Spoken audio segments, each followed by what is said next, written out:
Welcome to another NCIXPC Systems edition of NCIX Tech Tips with the 506IA, which is basically taking the concept of the original Phenom Prodigy, giving it a facelift both on the outside and on the inside to deliver more performance per cubic foot.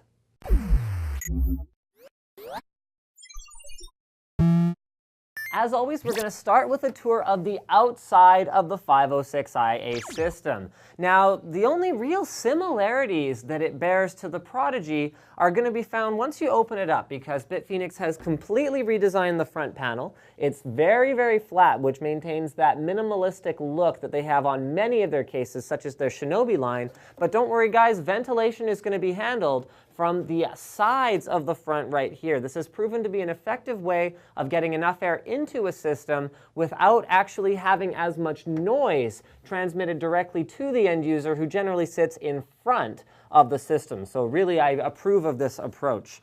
On the top, we find dual 120mm exhaust with a convenient little button here that allows you to lift it up and gain access to those fans, which are being used as an intake directly onto the graphics card area of the inside right now. You can configure it in different ways, but I spoke to the crazy Russian about this directly, and he assured me that this was the best balance of temperatures and acoustics from their internal testing. Now, on the side, we see that it no longer has, see, look at that, no ventilation hole. So that's another change from the Prodigy, because there's no graphics card sitting next to the side panel anymore. So we no longer need that, because we are able to get ventilation to the graphics card on the top.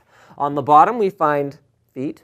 Okay. Oh, what's that? A power supply. The power supply is actually located in the front of the case, which means that the back panel has actually been completely redesigned as well. So you can either mount a 120 or 140mm fan back here with, actually, this is kind of an innovative mount. So they've only got one fan hole here, and then you can either use the three other ones that correspond to 140 or the three other ones that correspond to 120. This one's got just a simple 120mm fan. Ah, yes, a Tough Series motherboard provides the I/O as well as a GTX 760, providing, well, more I/O for, video and whatnot. And then we see at the back, the power cord, don't worry guys, still goes into the back. There's just a pass-through to the power supply inside, which I'll show you in a moment.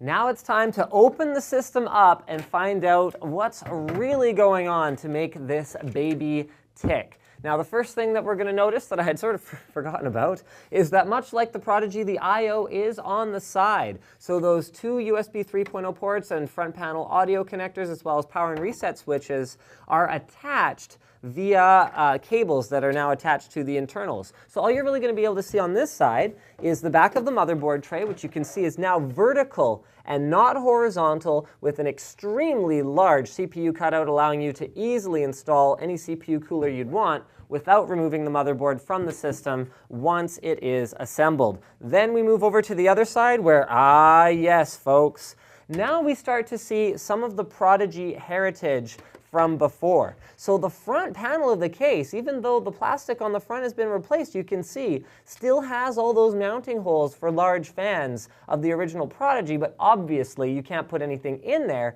because the power supply is installed. So there's our dual 120mm fans that are being used as intakes. There's our EVGA GTX 760, and man, have they done a good job in this generation of making their graphics cards look extremely sexy, which to me is more of a selling feature than you guys might think. We've also got a Kingston 120 gig SSD now V300 in here, and you can see that the way that they've set up the mounting configurations, you can either put in hard drives with noise isolating rubber grommets, you can throw a couple of those on there, or you can put in SSDs simply by inserting them onto these two pegs right here and then doing up two screws. So this system ships with an SSD, and you don't see how, oh wait, there is a hard drive. There's a WD Green 3TB hard drive hiding down here in the bottom. This is similar to the original Prodigy as well, taking advantage of some of those mounting holes. And then if you really peek inside there, you can see 8 gigs of Kingston blue, black, DDR3 memory, as well as a Corsair H60 liquid cooler that's being run in a push-pull configuration as an exhaust for the system. So the intake is coming in from the top, and then the exhaust is going out the bottom. And then finally, if you really peer in there, you can see the Sabertooth Griffin MATX Tough Series board, which features the same advanced thermal monitoring as well as fan control as other Tough Series boards, as well as that epic 5-year warranty. Then rounding out the config at the very heart of it is a Core i5 4670K, so that's a non-hyper-threaded processor, but it is pretty much for gaming applications as fast as it gets, because many games don't benefit from more than 2 cores, let alone 4. However, that may be about to change with some upcoming technologies that should be allowing future games like Battlefield 4 to take advantage of as much as 8 threads. So